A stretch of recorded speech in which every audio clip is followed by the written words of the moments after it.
Today there are interesting updates from the Kupiansk direction.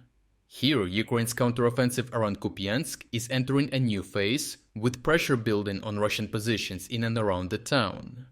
As conventional movement becomes impossible and reserves being either killed or captured, Russian forces are once again turning to a two-pronged pipeline infiltration in a final effort to shift the situation. According to Ukrainian army officials, Russian units inside Kupiansk have effectively lost the ability to hold their positions, with an estimated roughly 50 Russian soldiers remaining from the initial 300 scattered across the town. Their situation is dire, with ground supply routes cut and resupply limited to an improvised aerial bridge using drones. However, this method is insufficient to sustain prolonged resistance and is heavily interrupted by bad weather and Ukrainian electronic warfare. Additionally, Ukrainian forces have begun advancing to the north, with units pressing all along the Zapadne-Kalynove-Holubivka line. This indicates a new Ukrainian operational intent to clear the entire area west of the Oskil River, rather than stop at the town limits, the second phase of Ukraine's Kupiansk offensive after the massive success of the first. This could collapse the Russian bridgehead and secure Kupiansk from further infiltration, finalizing the major Russian failure in the north. Faced with this deteriorating situation and unable to reach their trapped forces, the Russian command resorted to a desperate and increasingly familiar tactic of pipeline-based infiltration assaults. Finding suitable pipelines, Russians conceived a two-pronged assault intended to divert Ukrainian attention, create confusion, and reopen corridors to the encircled Russian remnants in Kupiansk. The idea being that the pipelines would provide relative safety and shield them from the increased Ukrainian drone activity amidst the counteroffensive actions. The first of these attempts unfolded near Dvorichna, where Russian forces sought to repeat a pipeline infiltration that had once enabled them to slip into Kupiansk. However, this time Ukrainian defenders were fully prepared.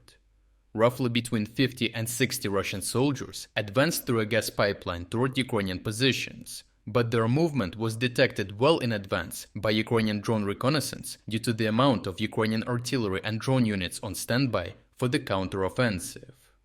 The information was quickly briefed to the local commander, who requested a live video feed, and when he saw the Russians crawling out, he called in direct artillery fire on the entrance, turning it into a kill zone.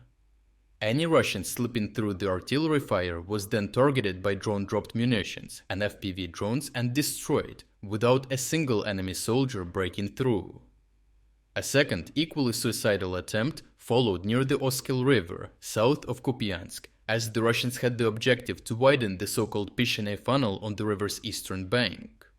This would give them more freedom to move, without exposure to Ukrainian fire from multiple directions, which has repeatedly caused Russian assaults here to fail.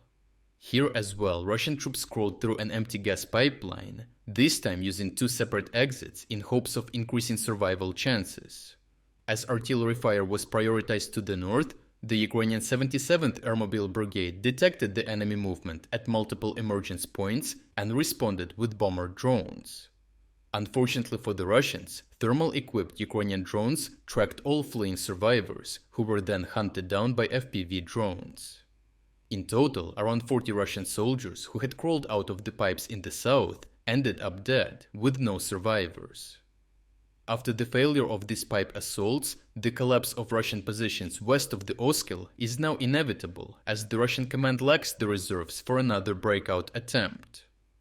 This was confirmed by the footage from both unsuccessful pipeline attempts, which included foreign mercenaries from Africa, a telling sign that Russian manpower reserves are thinning and that Moscow is increasingly relying on foreign fighters to sustain its attrition-heavy tactics.